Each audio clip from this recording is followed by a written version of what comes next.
However, today we will focus just on the routine OBGYN visit at any given age.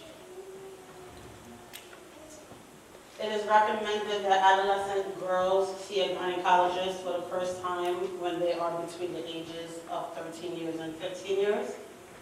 Getting to know your healthcare provider before you really meet him or her is helpful because you will be sharing very important information. This pertains to all of us as far as seeing a pediatrician for all children, seeing a primary care physician, seeing an OBGYN, seeing any specialist. It's hard for a healthcare provider to properly treat you if we don't have a comprehensive history. So that will only be if the patient feels comfortable in giving their healthcare provider personal information. The ages of 13 to 18 years old, first there will be a history, the reason for their visit, healthcare, health status as far as medical, surgical history, their menstrual period, any reproductive health issues, speaking to them as far as any family medical history. A dietary nutrition assessment will be done as well, including any eating disorders, any weight issues as far as either too small or too big as far as obesity. Assessing the teenagers' physical activity, use of medications, use of tobacco, alcohol, or other drug use, and of course psychosocial evaluation. I did the psychosocial evaluation in a separate slide. This is a big issue affecting our teenagers, and it's evident every time we turn on the news.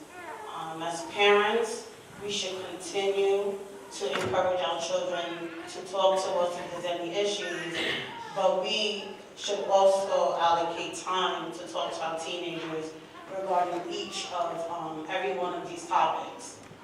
Suicide, interpersonal family relations, personal goal development, behavioral learning disorders, any form of abuse, their school experience, peer relations, rape prevention, and bullying.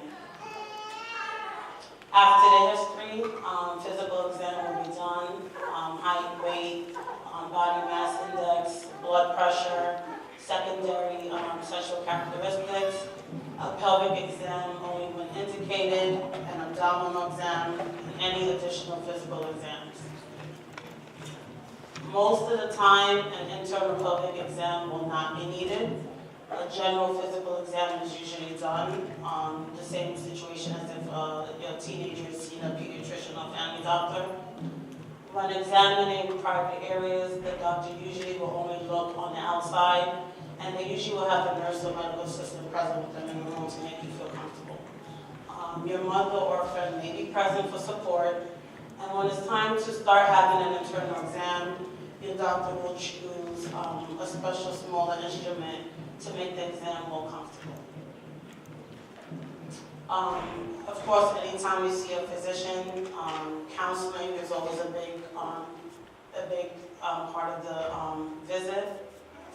With your teenagers, we encourage proper hygiene, including dental hygiene, injury prevention, safety when playing sports or with exercising, and once again on the news, weapons. So talking to our children, that if they see a gun, don't play with the gun, it may be loaded, they see a gun, to report it to the proper authorities, no playing with knives. So just, routine counseling, but we do take it for granted.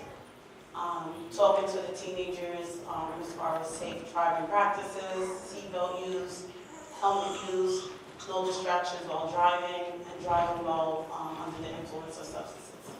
Of course, we always encourage multivitamins, 1 vitamin a day, especially with our females, our teenage females. Iron is very important, especially they have heavy menstrual periods. Calcium is also very important for any teenagers, and of course, making sure they're up to date with their immunizations. Moving on to ages 13 to 19 years. The history is all the same. You always put a history, you're going to the reason for the visit, family history, past medical history. Moving on to the physical exam. The physical, of course, is all the same. But pertaining to the ages 19 to 39, we will do a neck exam, feeling if there's any enlargement of the lymph nodes or the thyroid of the neck, as well as a breast exam. Breast exam should be done every 1 to 2 years, beginning at the age of 20. And then if they're over the age, if they're 21 or older, an internal pelvic exam will be done, which will also include a pap smear. This is a very big topic, ages 18 to 39 years old, reproductive planning. There's many topics under this category. They can all be discussed in detail with their OBGYN. Moving on to ages 40 to 64. Everything is pretty much the same, but in addition, when it's time for history taking, we do ask these patients if they have any pelvic prolapse, and they may not know what that means, but we usually say, do you feel a bulge coming out of the vagina? Some people, think it's normal, but it's not. Whether it's the bladder prolapse or the uterus prolapse. One thing about most people, I wouldn't say most, but some of the patients don't feel comfortable in talking to the provider, or they don't know how to discuss it with their provider. So asking specific questions, you may be able to ascertain whether or not they have those issues.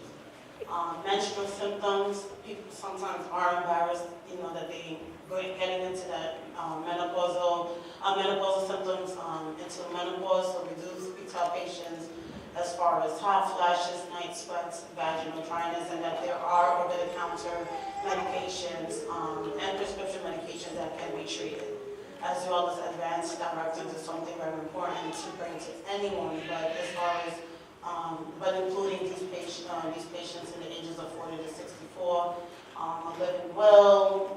No one wants to think about life and death, but that is all will be part of us today. As far as physical exam, moving on, in this age range, it's a yearly breast exam for anyone above the age of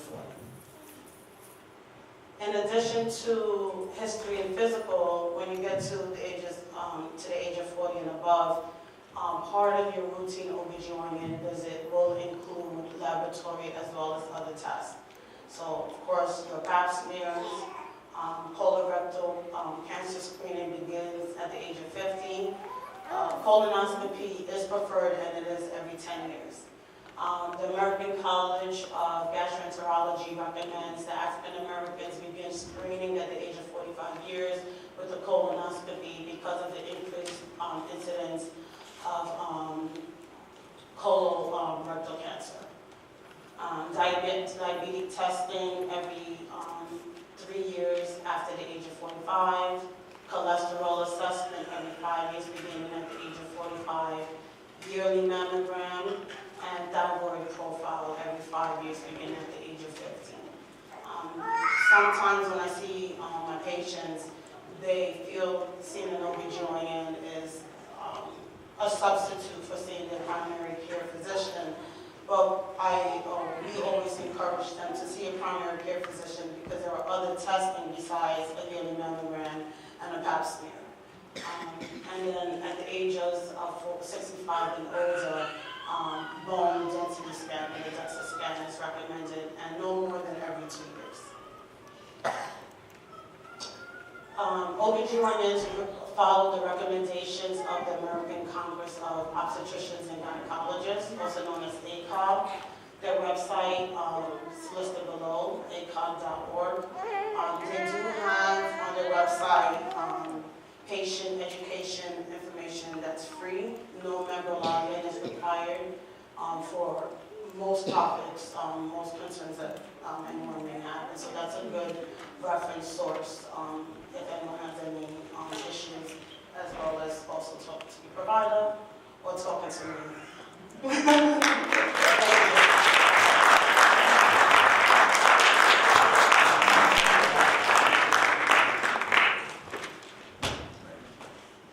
Thank you, Doctor. Thanks so much. That was an interesting presentation. I don't know if there are any questions for her after. Okay, and if you have any topics that you really are interested in hearing or being discussed, let us know so that we can discuss those topics at a future date. Thank you very much.